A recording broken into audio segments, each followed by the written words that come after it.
إن الحمد لله نحمده ونستعينه ونستهديه ونتوب إليه. أشهد أن لا إله إلا الله وأشهد أن محمدا عبده ورسوله. اللهم صل وسلم وبارك على عبدك ورسولك محمد وعلى آله وصحبه ومن سار على نهج إلى يوم الدين. يا أيها الذين آمنوا اتقوا الله يا أيها الذين آمنوا اتقوا الله حق تقاته ولا تموتن إلا وأنتم مسلمون. يا أيها الناس اتقوا ربكم الذي خلقكم من نفس واحدة وخلق منها زوجها وبث منهما رجالا كثيرا ونساء واتقوا الله الذي تساءلون به والأرحام إن الله كان عليكم رقيبا. يا أيها الذين آمنوا اتقوا الله وقولوا قولا سديدا يصلح لكم أعمالكم ويغفر لكم ذنوبكم ومن يطع الله ورسوله فقد فاز فوزا عظيما. أما بعد. Ma'asyiral muslimin rahimakumullah, jamaah Jumat yang senantiasa dimuliakan oleh Allah Subhanahu wa taala. Alhamdulillah, pertama-tama marilah kita panjatkan puji serta syukur kehadirat Allah Subhanahu wa taala, di mana kita semua senantiasa diberikan kesehatan, diberikan sehat wal afiat, sehingga kita semua bisa melaksanakan tugas kewajiban kita semua, yaitu ibadah Jumat. Rasul kita sallallahu alaihi wasallam bersabda, al-jum'atu ilal jum'ati kafaratun lima bainahuma. Jumat ke Jumat, salat Jumat ke salat Jumat itu merupakan suatu kifarat, yaitu penghapus dosa. Mudah-mudahan dosa-dosa kita semua senantiasa diampuni oleh Allah Subhanahu wa taala. Salawat serta salam tidak lupa kami limpahkan kepada Habibina Muhammad sallallahu alaihi wasallam, kepada keluarganya, sahabatnya, tabi'in, atba'u tabi'in, sampai kepada kita selaku umatnya. Ma'asyiral muslimin rahimakumullah, jamaah Jumat yang senantiasa dimuliakan oleh Allah Subhanahu wa taala. Pertama, khatib berwasiat bagi pribadi dan juga jamaah sekalian untuk senantiasa meningkatkan keimanan, meningkatkan ketakwaan yang tertanam di dalam diri kita semua. Allah taala berfirman, wa tazawwadu fa inna khairaz zadi taqwa. Berbekalah kalian, maka sebaik-baik bekal, sebaik-baik berbekalan itu takwa kepada Allah Subhanahu wa taala. Ma'asyiral muslimin rahimakumullah, sebagai manusia tentu tidak lepas yang dari namanya dosa atau maksiat. Namun banyak sedikit atau banyak ya yang dilakukan seorang, dosa atau maksiat itu pasti berbeda-beda, yang satu dengan yang lainnya. Begitu pula dengan tingkatan dosa. Tingkatan dosa ada dosa besar dan juga dosa kecil. Ma'asyiral muslimin rahimakumullah, kebaikan yang disebut dan al-khair, kebaikan itu selalu menenteramkan jiwa. Kebaikan itu selalu menenteramkan jiwa, menenangkan jiwa hati kita. Sedangkan dari kebaikan itu kejelekan, atau juga bisa dengan dosa atau maksiat, itu selalu menggelisahkan jiwa. Yang namanya dosa atau maksiat itu selalu kita tidak tenang, kita tidak tentram, kita selalu merasa galau. Itu dari akibat apa? Perbuatan dari dosa dan maksiat. Kata Rasulullah SAW, fa innal khairatu ma'nina. Kebaikan itu selalu mendatangkan kebaikan. Kebaikan itu selalu mendatangkan ketenangan. Wa inna syarra, sedangkan keburukan itu selalu menggelisahkan jiwa. Bahkan dalam hadis Rasul kita sallallahu alaihi wasallam bersabda, al birru husnul khuluq. Kebaikan itu adalah akhlak yang baik. Wal ithmu, sedangkan dosa, mahaka fi nafsi wa karihta ayyat tali alaihi nas. Sedangkan yang dimaksud dengan dosa, ya, dosa adalah sesuatu yang menggelisahkan jiwa, sesuatu yang dia tidak tenang, merasa galau. karena sebab dosa dan maksiat. Ma'asyiral muslimin rahimakumullah. Sedangkan kejelekan atau dosa atau maksiat itu selalu menggelisahkan jiwa. Ketika kejelekan tersebut dilakukan, tentu engkau tidak suka hal itu nampak di tengah-tengah manusia. Coba kita bayangkan ketika seorang berbuat dosa, ya, dosa besar atau kecil, misalnya dia berbohong atau korupsi, meskipun ditutupi dengan serapat-rapatnya, tetap di dalam hatinya itu tidak tenang dia. Oh, dia pernah mencuri, pernah korupsi, pernah berbuat dosa, masih ditutup-tutupi dengan rapat, pasti Allah tahu, pasti akan kebuka. Dan dia merasa ketika dia berbuat dosa ini pasti di dalam hatinya selalu menggelisahkan jiwa. Tidak ada orang ketika dia berbuat dosa atau mencuri, korupsi dan lainnya, dia merasa aman, merasa tenang. Tidak. Pada di dalam hatinya, di dalam jiwanya itu selalu menggelisahkan jiwanya, takut kebongkar, takut dan apa-apanya. Ma'asyiral muslimin rahimakumullah. Ternyata dosa dan maksiat itu memiliki efek samping, memiliki pengaruh yang sangat besar terhadap kesehatan hati dan jasad kita.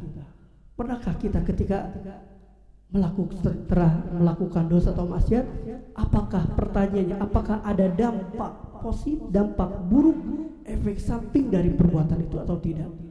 Ketika seorang melakukan dosa atau maksiat, apakah ada efek sampingnya atau tidak? Apakah kita pernah merasakan sesuatu setelah berbuat dosa atau maksiat? Ternyata ada beberapa pengaruh ketika seorang berbuat dosa atau maksiat.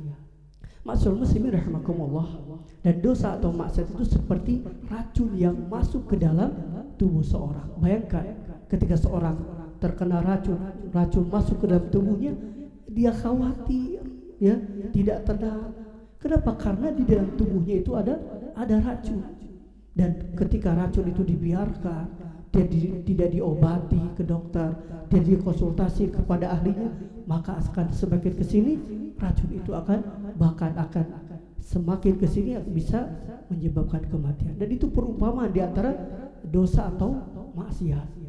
Ma'asyiral muslimin rahimakumullah. Di dalam kitab ada beberapa pengaruh efek samping dari perbuatan dosa atau maksiat.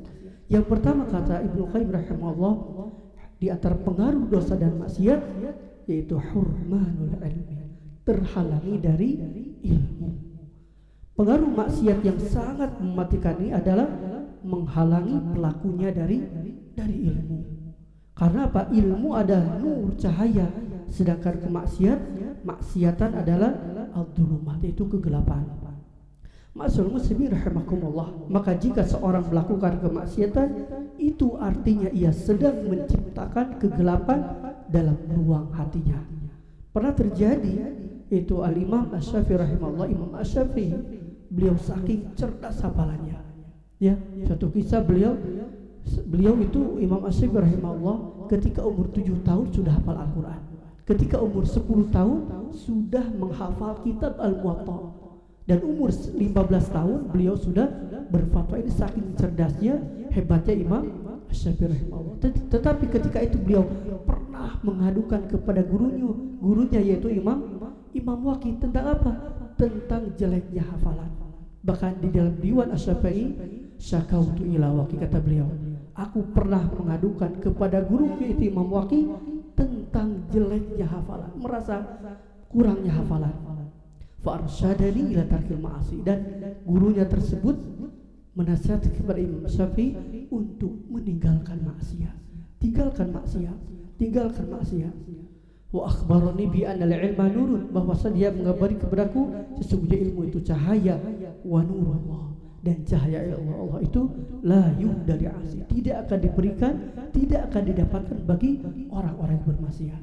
Ini yang pertama. Yang kedua, ma'asyiral muslimin rahimakumullah, di antara pengaruh efek samping dari perbuatan dosa dan maksiat, hurmanut ta'ah, menghalangi dari ketaatan, menghalangi dari kebaikan.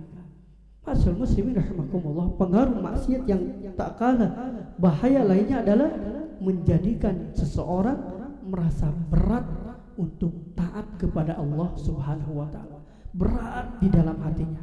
Ya, meskipun amalan itu ringan, tetapi susah sekali untuk mengamalkannya, susah sekali untuk mengerjakannya, merasa berat di dalam hatinya untuk ketaatan kepada Allah Subhanahu wa taala. Coba kita bertanya pada hati kita, apakah kita berat untuk melangkahkan kaki kanan kita ke masjid? Berat ketika dipanggil hayya 'alas shalah, hayya 'alal falah 5 kali dalam sehari semalam? Apakah kita berat sekali meskipun rumah kita dekat dengan masjid? Berat sekali untuk melangkahkan kaki kanan kita ke masjid, merasa malas, apalagi ketika waktu subuh mungkin merasa ngantuk. Berat sekali untuk menuju masjid Allah. Apakah kita berat untuk menghadiri majelis ilmu? Apakah kita berat untuk bangun subuh dan mengerjakan sholat subuh secara berjamaah di masjid? Ma'asyiral muslimin rahimakumullah. Dan yang satu lagi, apakah kita berat untuk merutinkan tilawah Al-Quran kita dalam sehari mungkin 1 halaman atau setengah halaman? Apakah kita merasa berat atau tidak? Dan kalau berat itu kita harus bertanya, apakah ada pengaruh dari perbuatan dosa dan maksiat? Ma'asyiral muslimin rahimakumullah. Yang ketiga, yang terakhir, yaitu di antara pengaruh efek samping dari dosa dan maksiat, bahwasanya maksiat bisa menggelapkan hati seorang, dan hati itu akan menjadi mati. Yang pertama, hati itu bersih, lama-lama hati itu karena sering berbuat dosa, sering berbuat maksiat, maka hati itu akan menjadi mati. Dan semakin hati itu berkarat, terus berkarat, bahkan bisa sampai hati itu bisa mati.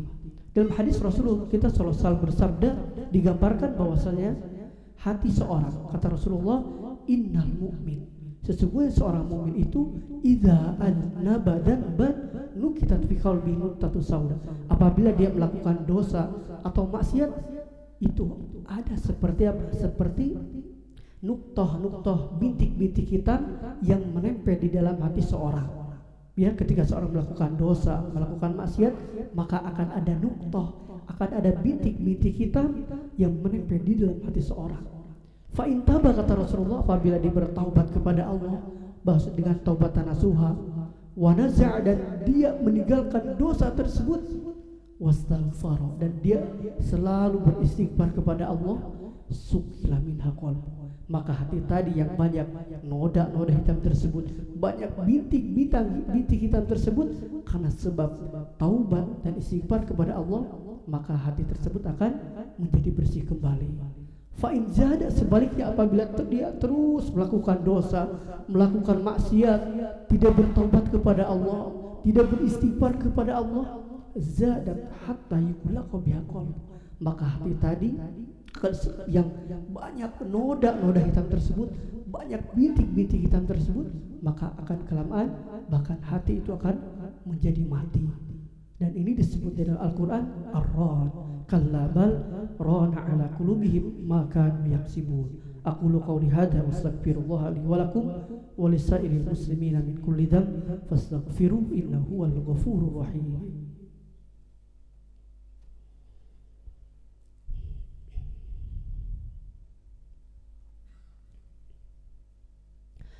Alhamdulillah hamdan katsiran thayyiban mubarakan fihi lima yuhibbu wa yardah. Asyhadu an la ilaha illallah wahdahu la syarika lah wa asyhadu anna Muhammadan abduhu wa rasuluhu ad-da'i ila ridwani. Ma'asyiral muslimin rahimakumullah. Bagaimana cara solusi dan pengobatan terbaik dari dosa dan maksiat? Yaitu kita memperbanyak taubat, kita memperbanyak istighfar. Karena Rasul kita SAW yang dijamin masuk surga, yang diampuni dosa yang telah lalu dan yang akan datang, tetapi beliau sallallahu alaihi wasallam senantiasa beristighfar, bertaubat kepada Allah Subhanahu wa taala. Bahkan dalam riwayat lain, wallahi inilah astagfirullah, demi Allah sesungguhnya aku beristighfar dan bertaubat kepada Allah dalam sehari lebih dari 70 kali. Bahkan di dalam riwayat lain lebih dari mi'ati marrah, lebih dari 100 kali. Ini bayangkan Rasul kita sallallahu alaihi wasallam yang dijamin masuk surga, yang diampuni dosa yang telah lalu yang akan datang, tetapi beliau sallallahu alaihi wasallam senantiasa beristighfar dan bertaubat kepada Allah Subhanahu wa taala. Karena sejatinya manusia itu tempatnya ke lupa dan dosa. Kata Rasulullah SAW, kul ibnu Adam, setiap manusia itu khata'un, pasti pernah melakukan kesalahan, melakukan kealfaan, melakukan dosa atau maksiat. Wa khairul khatta'i, kata Rasulullah, dan sebaik-baik kalian setelah melakukan dosa, melakukan maksiat, tawwabun, langsung segera bertaubat, beristighfar kepada Allah Subhanahu wa ta'ala. Semoga Allah Subhanahu wa ta'ala memberikan hidayah dan taufiknya kepada kita semua, dan semoga kita semua dijauhkan dari dosa dan maksiat.